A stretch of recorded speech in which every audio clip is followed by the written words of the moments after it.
ಎಲ್ಲರಿಗೂ SK creative ಚಾನಲ್ಗೆ ಸ್ವಾಗತ. ಇಂದಿನ ಸಂಚಿಕೆಯಲ್ಲಿ ರವಿ, ಗಿರಿಜಾ ಮತ್ತು ಅವರ ಮಗ ರಾಮು ಅವರ ಕುಟುಂಬದ ಬಗ್ಗೆ ತಿಳಿದುಕೊಂಡಿದ್ದೀರಿ. ರವಿಗೆ ಒಬ್ಬ ತಂಗಿ ಇದ್ದಾಳೆ ಮತ್ತು ಅವಳಿಗೆ ಮಗು ಆಗಿದೆ. ಈ ಮಗುವಿನ ಮೊದಲ ಬಾಣತನಕ್ಕೆ ಅಣ್ಣನ ಮನೆಗೆ ಕರೆದುಕೊಂಡು ಬಂದಿದ್ದಾರೆ. ಮುಂದೆ ಪ್ರಸ್ತುತ ಸಂಚಿಕೆ. ತವರು ಮನೆಗೆ ಬಂದ ಭಾಗ್ಯ ತುಂಬ ಖುಷಿಯಾಗಿದ್ದಳು. ಅವಳಿಗೆ ಅವಳ ಹಳೆಯ ನೆನಪುಗಳು, ಅಮ್ಮನ ಜೊತೆ ಅಡುಗೆ ಮಾಡುವುದನ್ನು ಕಲಿತದ್ದು, ಅಪ್ಪನ ಜೊತೆ ಊರೂರು ಸುತ್ತಿದ್ದು, ಅಣ್ಣನ ಜೊತೆ ಸ್ಕೂಲಿಗೆ ಹೋಗಿದ್ದು, ಕುಸುಮರಿ ಮಾಡಿದ್ದು ಎಲ್ಲ ನೆನಪಾಗಿ ಭಾಗ್ಯ ಕಣ್ಣಲ್ಲಿ ನೀರು ಬಂತು. ಭಾಗ್ಯ ಮನೆಯ ಬಾಗಿಲ ಹತ್ತಿರ ಬರುತ್ತಿದ್ದಂತೆ ಗಿರಿಜಾ ರತ್ನದ ನೀರು ಮಾಡಿ ದೃಷ್ಟಿ ತೆಗೆದು ಒಳಗೆ ಕರೆದುಕೊಂಡರು. ದಿವ್ಯ ಮೊದಲ ಬಾರಿಗೆ ಮಾವನ ಮನೆಗೆ ಬಂದಳು. ರವಿ ಮನೆಯಲ್ಲಿ ಸಂಭ್ರಮ ಮನೆ ಮಾಡಿತ್ತು. ಅವರು ಮಗುವಿನ ನಾಮಕರಣ ಮಾಡಲು ಎಲ್ಲ ಸಂಬಂಧಿಕರಿಗೂ ಹೇಳಿ ಕಳಿಸಿದರು. ನಾಯಕ್ ಮಗಳಿಗೆ ಹೊಸ ಬಟ್ಟೆ ಮತ್ತು ಆಟದ ಸಾಮಾನುಗಳನ್ನು ತೆಗೆದುಕೊಂಡು ಬಂದರು. ಗಿರಿಜಾ ಮನೆಯಲ್ಲಿ ಹಬ್ಬದಂತೆ ನಾಮಕರಣ ಮಾಡಿದರು. ನಾಯಕ್ ಮತ್ತು ಭಾಗ್ಯ ಮಗುವಿಗೆ ದಿವ್ಯ ಎಂದು ಹೆಸರಿಟ್ಟರು. ಮುಂದೆ ಎಲ್ಲರೂ ಊಟ ಮಾಡಿ ಮಗುವಿಗೆ ಹಾರೈಸಿದರು. ಹೀಗೆ ದಿವ್ಯ ಬೆಳೆಯುತ್ತಾ ಹೋದಂತೆ ರಾಮು ಜೊತೆ ಆಟ, ಊಟ, ಓದು ಎಲ್ಲವೂ ನಡೆಯಿತು. ನಾಯಕ್ ಮಗಳನ್ನು ರವಿ ಮನೆಯಲ್ಲೇ ಬಿಟ್ಟು ದೂರದ ಊರಿಗೆ ಕೆಲಸಕ್ಕೆ ಹೋದನು. ದಿವ್ಯ ಮಾವನ ಮನೆಯಲ್ಲಿ ಗಿರಿಜಾ ಕೈತುತ್ತು ತಿನ್ನುತ್ತಾ ರಾಮು ಜೊತೆ ಬೆಳೆದಳು. ಒಂದು ಸಾರಿ ಮಕ್ಕಳ ಜೊತೆ ಆಟವಾಡುವಾಗ ಬಿದ್ದು ಕಾಲು ಮುರಿದುಕೊಂಡಿದ್ದಳು.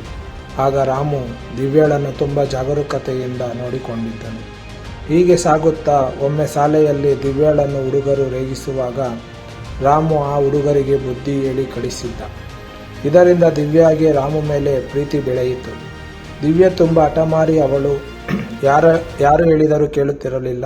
ಆದರೆ ರಾಮು ಹೇಳಿದರೆ ಮಾತ್ರ ಮಾತು ಕೇಳುತ್ತಿದ್ದಳು. ಶಾಲೆಯಲ್ಲಿ ಒಂದು ನಾಟಕ ಆಡಬೇಕಿತ್ತು. ಆಗ ರಾಮನ ಪಾತ್ರ ಮಾಡಿದ್ದ. ಸೀತೆ ಪಾತ್ರವನ್ನು ಬೇರೆ ಹುಡುಗಿ ಮಾಡಿದ್ದಳು. ಇದನ್ನು ಸಹಿಸದ ದಿವ್ಯ ಆ ಹುಡುಗಿಗೆ ಪೆನ್ಸಿಲ್ನಿಂದ ಚುಚ್ಚಿ ಗಾಯ ಮಾಡಿದ್ದಳು. ರಾಮು ಜೊತೆ ಯಾವುದೇ ಹುಡುಗಿ ಮಾತನಾಡಲು ಅವಳು ಬಿಡುತ್ತಿರಲಿಲ್ಲ. ಈ ವಿಷಯ ರಾಮುಗೆ ಗೊತ್ತಿರಲಿಲ್ಲ. ಕಾಲ ಕಳೆದಂತೆ ದಿವ್ಯ ಕಾಲೇಜು ಸೇರಿಕೊಂಡಳು. ರಾಮು ದಿವ್ಯಗಿಂತ ದೊಡ್ಡವನು. ಅವನು ಕೆಲಸ ಮಾಡುತ್ತಿದ್ದ. ಆದರೆ ದಿವ್ಯಾಗೆ ರಾಮುದೇ ಯೋಚನೆ. ಒಂದು ಸಾರಿ ರಾಮು ಆಫೀಸ್ನಿಂದ ಟ್ರಿಪ್ ಆಯೋಜಿಸಿದ್ದರು. ಆಗ ರವಿ, ಗಿರಿಜಾ ಮತ್ತು ದಿವ್ಯ ಎಲ್ಲರೂ ಹೋಗಿದ್ದರು. ಅಲ್ಲಿ ದಿವ್ಯಳನ್ನು ನೋಡಿದ ರಾಮು ಜೊತೆ ಕೆಲಸ ಮಾಡುವ ಗೆಳೆಯರು ಪ್ರಪೋಸ್ ಮಾಡಿದ್ದರು. ಆದರೆ ದಿವ್ಯ ಒಪ್ಪಲಿಲ್ಲ. ನಾನು ನನ್ನ ರಾಮುವನ್ನು ಪ್ರೀತಿಸುತ್ತಿದ್ದೇನೆ ಎಂದು ಹೇಳಿ ಅವಳು ಎಲ್ಲರನ್ನೂ ಗೆಳೆಯರನ್ನಾಗಿ ಮಾಡಿಕೊಂಡಳು. ಇದನ್ನು ದೂರದಿಂದ ಗಮನಿಸುತ್ತಿದ್ದ ರವಿ ಮತ್ತು ಗಿರಿಜಾ ಆಲೋಚನೆಗೆ ಹೋದರು. ದಿವ್ಯ ದಿನಾಲೂ ರಾಮು ಗೆಳೆಯರಿಗೆ ಕರೆ ಮಾಡಿ ಅವನ ಬಗ್ಗೆ ಮಾಹಿತಿ ಕಲೆ ಹಾಕುತ್ತಿದ್ದಳು. ಒಂದು ಸಾರಿ ರಾಮು ಆಫೀಸ್ನಲ್ಲಿ ಬೆಸ್ಟ್ ವರ್ಕರ್ ಅವಾರ್ಡ್ ಬಂದಾಗ ದಿವ್ಯನ ಖುಷಿಗೆ ಪಾರವೇ ಇರಲಿಲ್ಲ. ದಿವ್ಯ ಕಾಲೇಜಿನಲ್ಲಿ ಕೊನೆಯ ದಿನದ ಪ್ರೋಗ್ರಾಂ ಮಾಡಿದ್ದರು. ಅದರಲ್ಲಿ ದಿವ್ಯ ಒಂದು ನಾಟಕ ಮಾಡಿದ್ದಳು. ಅದು ಒಬ್ಬ ಪ್ರೇಮ ಕಳೆದುಕೊಂಡ ಹುಡುಗಿಯ ಪಾತ್ರವಾಗಿತ್ತು. ಅದರಲ್ಲಿ ಅವಳ ಅಭಿನಯ ನೋಡಿ ರಾಮು ಅವಳ ಹತ್ತಿರ ಆಟೋಗ್ರಾಫ್ ಹಾಕಿಸಿಕೊಂಡಿದ್ದ.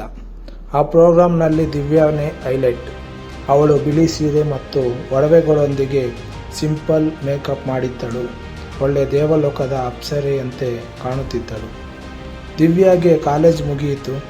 ಮುಂದೆ ಮನೆಯಲ್ಲಿ ಭಾಗ್ಯ ಮತ್ತು ನಾಯಕ್ ಮದುವೆ ಮಾಡುವ ಬಗ್ಗೆ ತಿಳಿಸಿದರು. ಭಾಗ್ಯ ಮತ್ತು ನಾಯಕ್ಗೆ ರಾಮುನನ್ನು ಮದುವೆ ಮಾಡಬೇಕು ಅನ್ನೋ ಆಸೆ ಇತ್ತು. ಅದನ್ನು ದಿವ್ಯ ಮುಂದೆ ವ್ಯಕ್ತಪಡಿಸಿದಾಗ ದಿವ್ಯ ಮರು ಮಾತನಾಡದೆ ಒಪ್ಪಿದ್ದಳು. ಮುಂದಿನ ಸಂಚಿಕೆಯಲ್ಲಿ ದಿವ್ಯ ಪ್ರೀತಿ ಮಾಡುತ್ತಿರುವ ವಿಷಯ ರಾಮುಗೆ ಹೇಳುವಳೆ? ಭಾಗ್ಯ ಮತ್ತು ನಾಯಕ್ ರಾಮು ಜೊತೆ ದಿವ್ಯ ಮದುವೆ ಮಾತುಕತೆಗೆ ರವಿ, ಗಿರಿಜಾ ಒಪ್ಪಿಕೊಳ್ಳುವರೆ? ತಿಳಿಯೋಣ ಮುಂದಿನ ಸಂಚಿಕೆಯಲ್ಲಿ. ಈ ಕತೆ ನಿಮಗೆ ಇಷ್ಟವಾಗಿದ್ದರೆ ಲೈಕ್ ಮತ್ತು ಕಮೆಂಟ್ ಮಾಡಿ. ಮುಂದಿನ ಸಂಚಿಕೆಯಲ್ಲಿ ಭೇಟಿಯಾಗೋಣ. ವಂದನೆಗಳೊಂದಿಗೆ ಬಾಯ್.